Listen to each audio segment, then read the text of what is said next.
পুলিশে কি করতেছে? পুলিশ কি করতেছে এখানে? পুলিশ কি করতেছে? ঘুমায় নাকি শাড়ি পরে পুলিশ? এখন পুলিশের বাচ্চা যদি হারাইতো পুলিশ কি করতো? পুলিশ দেখে রাখতে পারতো?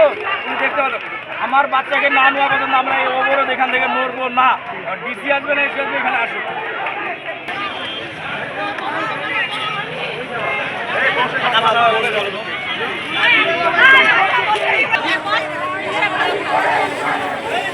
আপনারা কেউ আগেরটা কি হয়েছে?